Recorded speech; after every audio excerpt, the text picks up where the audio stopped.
நீங்கள் பார்த்துக் கொண்டிருப்பது உங்கள் விஜய். என் பிள்ளைய கூட்டிட்டு போய் சாகடிக்க பாத்துட்டு மறுபடியும் இந்த வீட்டுக்குள்ள வர உனக்கு என்ன தைரியம்? ஏண்டி, இப்ப நீ தனியாதான் வந்திருக்கியா இல்ல துணைக்கு அடியாட்களையும் கூட்டிட்டு வந்திருக்கியா?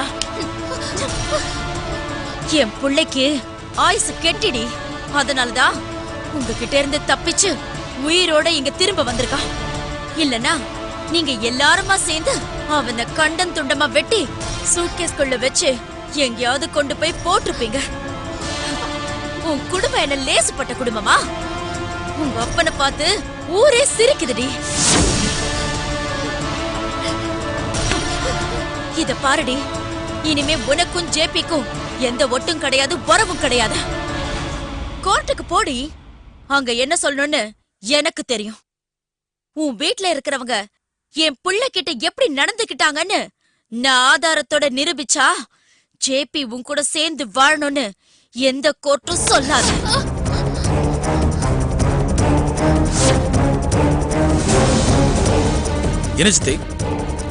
இதோ உன் பட்டத்து ராணி வந்திருக்கா. அவ வீட்ல வச்சு உன்னை சாகடிக்க முடியலல, அதனால புதுசா ஏதோ பிளான் போட்டுட்டு வந்திருக்கா. என்னன்னு நீயே கேளு.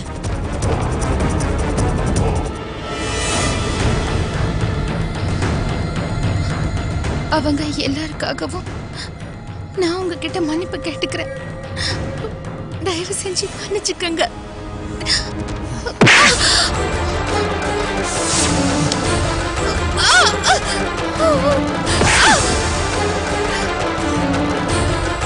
அடிங்க, அடிச்சு கொல்லுங்க, நான் பொறுத்துக்கிறேன். எப்படி பொறுத்துக்குவியா? எவ்வளவு நாளைக்கு தான் நீ பொறுத்துக்குவேன்னு நானும் பாக்குறேன். ஏண்டி, நீயும் வீட்டுல இருக்கிறவங்களும் சேர்ந்துகிட்டு என் மேல கை வச்சீங்கல்ல, கூப்பிடுறீ. இப்ப கூப்பிடு. அவங்க ஒட்டு மொத்தமா வந்து என்ன செஞ்சிருவாங்கன்னு நானும் பாக்குறேன். ரவுடிசம் பண்ண உன் குடும்பத்தில் இருக்கிறவங்களுக்கு மட்டும் இல்ல, எனக்கும் தெரியும்டி. பாக்குறியா? ஜேபி, இனிமே இவள உயிரோட விடக்கூடாது. அடிச்சு கொன்னு இவ பொணத்தை இவ வீட்டு முன்னாடி கொண்டு போய் போடணும். சித்தி, அவ்வளவு சீக்கிரம்லாம் இவளை சாகடிக்க கூடாது. இவ அழுக சத்தம் கேட்டு இவளோட அப்பாவும் தம்பியும் இங்க வரணும். அதுக்கப்புறம் இவ கண்ணு முன்னாடியே என் உடம்புல கை வச்சவங்களோட கையையும் காலையும் அடிச்சு நொறுக்கணும். கையும் காலும் இல்லாம பூத்து போன அவங்க முதுகுல தான் ஓ போனத்தையே அனுப்பி வைப்பண்டி.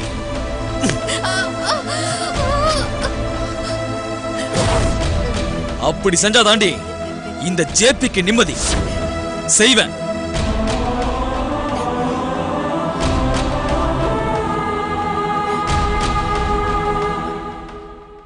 உனக்கு சமாதி கட்ட உன் வீட்ல இருக்கிறவங்களே ஒரு சூழ்நிலையை உருவாக்கி கொடுத்திருக்காங்க. ஆனா சமாதி உனக்கு மட்டும் இல்ல, உன் குடும்பத்துல இருக்கிற எல்லாருக்கும் சேர்த்துதான்.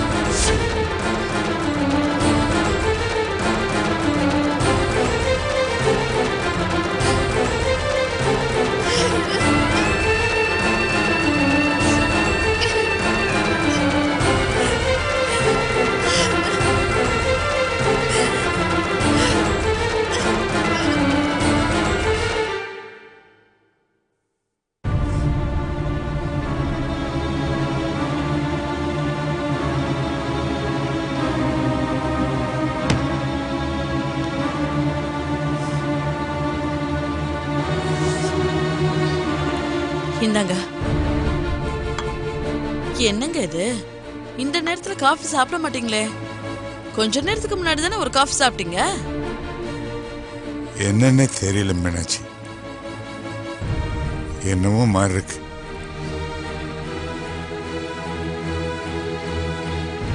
எதையோ நினைச்சுக்கிட்டு நேத்து ராத்திரி தூங்கல இல்ல, அதனாலதான். அருந்ததி போன் பண்ணவே இல்ல? இல்லைங்க, அவளுக்கு போன் பண்ணாலும் அவ எடுக்கவே மாட்டேங்கிறா.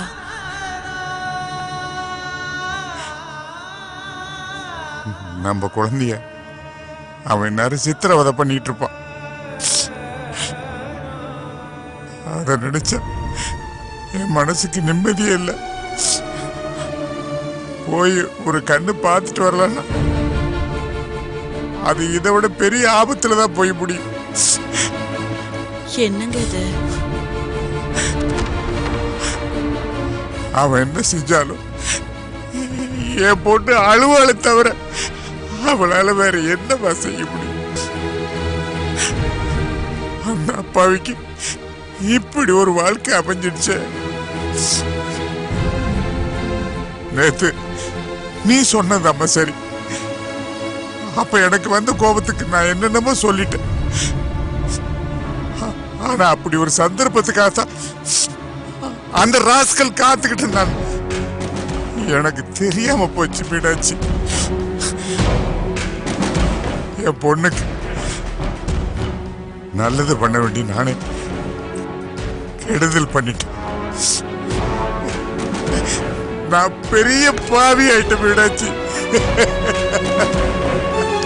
இத பாருங்க, அதே நினைச்சு அழுதுட்டு இருக்காதீங்க. நடந்தது என்னமோ நடந்து போயிடுச்சு. இனிமே அதை பத்தி பேசி என்னங்க பிரயோஜனம்? இத பாருங்க, சாயங்காலத்துக்குள்ள அவ கண்டிப்பா போன் பண்ணுவா. போன் பண்ணுவல்ல? பண்ணுவாங்க, கண்டிப்பா பண்ணுவா. நீங்க முதல்ல காஃபி சாப்பிடுங்க.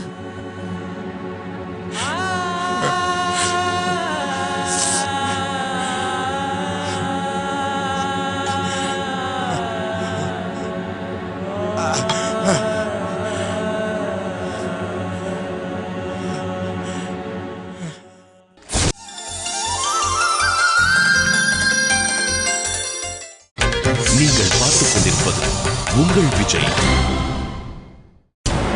ரெடியா? ஓ ரெடியா இருக்கு. ஐயோ ஜேபி சார், ஏந்திருங்க.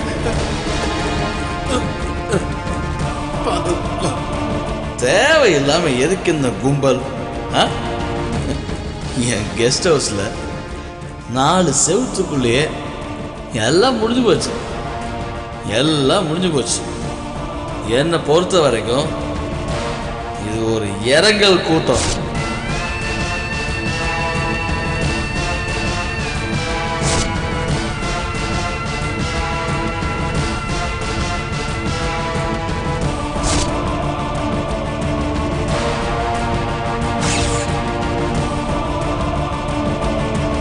இவ்வளவு மட்டும் தனியா நிறைய போட்டோஸ் எடுத்து வச்சுக்கோ. ஃபியூச்சர்ல உனக்கு ரொம்ப பிரயோஜனமா இருக்கும்.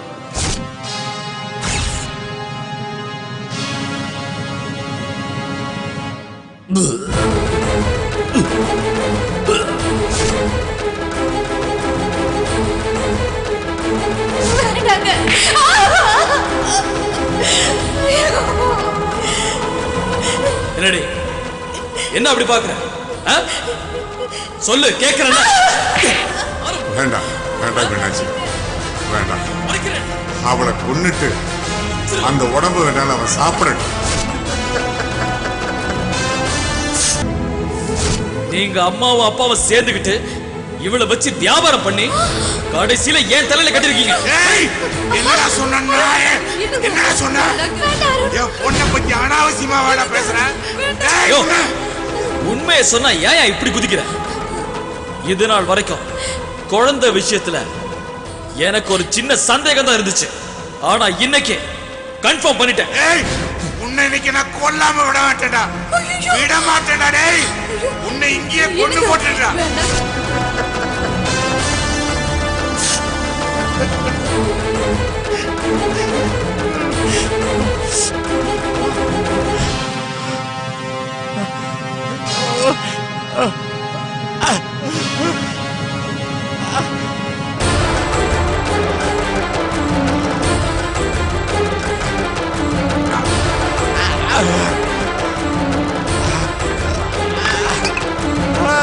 மீனாட்சி, மீனாட்சி,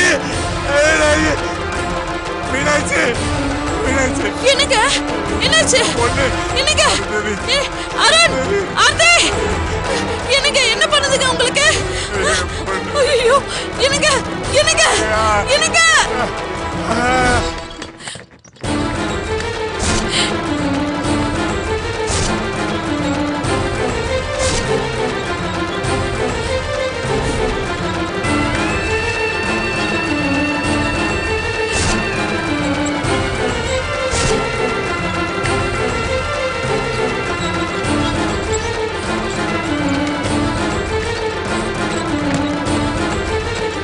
நீங்க இங்கே நில்லுங்க.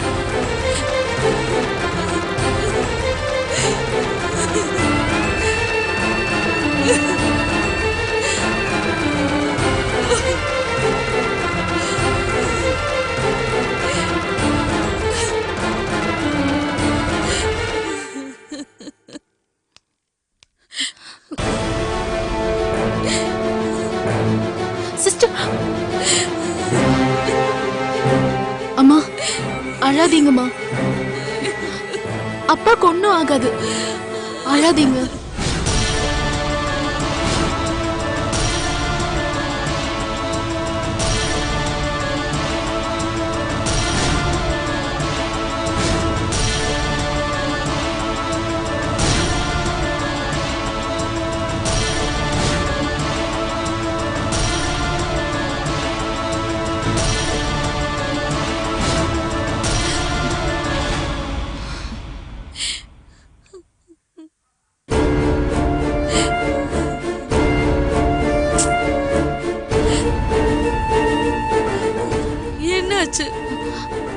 அருண் போன் இன்னும் ஸ்விட்ச் ஆஃப்ல தாமா இருக்கு. ஐயோ, இன்டர்வியூ முடியலன்னு நினைக்கிறேன்.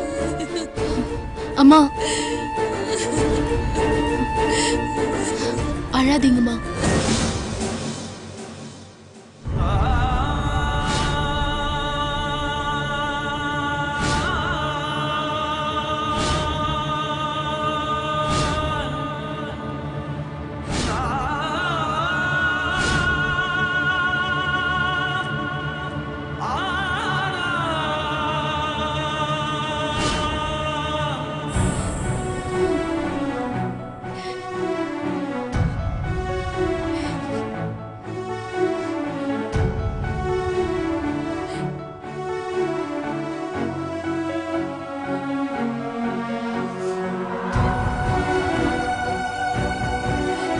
டாக்டர், அவருக்கு எப்படி இருக்கு? சொல்றேம்மா, நீ கொஞ்சம் வாம்மா.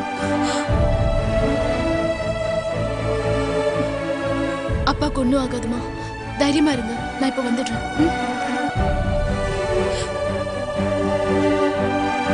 தனியா கூட்டு போறாருன்னா ஏற்கனவே அவருக்கு ஒரு அட்டாக் வந்திருக்கு. ஆண்டவனே, அவர் காப்பாத்துப்பா.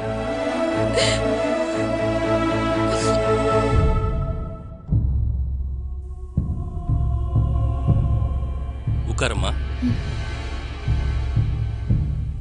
உன் ஃபாதருக்கு வந்திருக்கிறது கார்டியக் அரெஸ்ட். ஐ திங்க் இது செகண்ட் அட்டாக் இல்லையா? ஆமா சார். இமீடியட்டா பைபாஸ் பண்ணணும் சார்.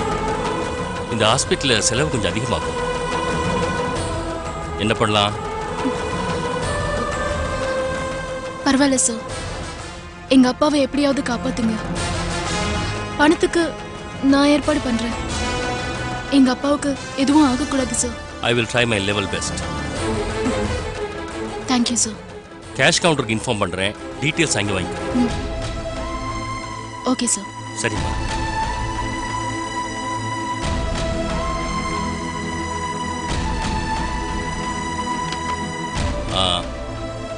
Hello, cash counter.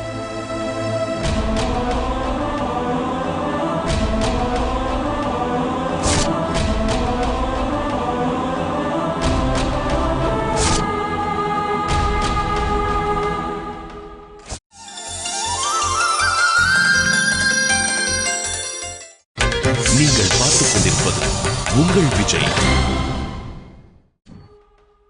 ஆண்டவா, இப்போ உன்கிட்ட உயிர் பிச்சை கேக்குறேன். எங்க அப்பாவுக்கு எந்த ஆபத்தும் வரக்கூடாது. எங்க அம்மா தீர்க்க சுமங்கலியா வாழணும். நீதான் எங்க அப்பாவை காப்பாத்து. என்னடி என்ன பண்ற?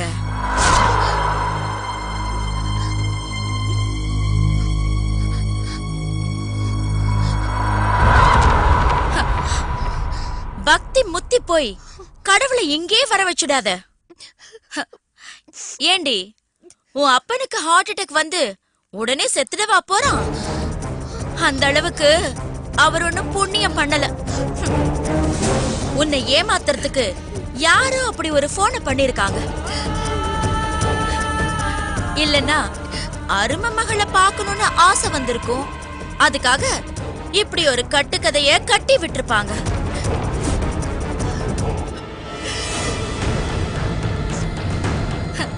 ஏண்டி இந்த மாதிரி எத்தனை கதைகளை நீயும் சொல்லியிருப்ப, நானும் கேட்டிருப்பேன். நீ அவங்க பக்கத்துல இருந்தா தானே அவங்களும் வருமானத்தை பார்க்க முடியும். ஏன்னா இந்த வீட்ல எங்கெல்லாம் கேஷ் இருக்கு, எவ்வளவு இருக்குன்னு எனக்கு தெரியாதே. இந்த நீலாம்பரி கிட்டயே விளையாடுறீங்களா? இல்ல அத்தை, இந்த விஷயத்துல யாரும் போய் சொல்ல மாட்டாங்க. சத்தியமா சொல்றேன் அத்தை, அப்பாவுக்கு இது வரைக்கும் நினைவு திரும்பவே இல்லையா.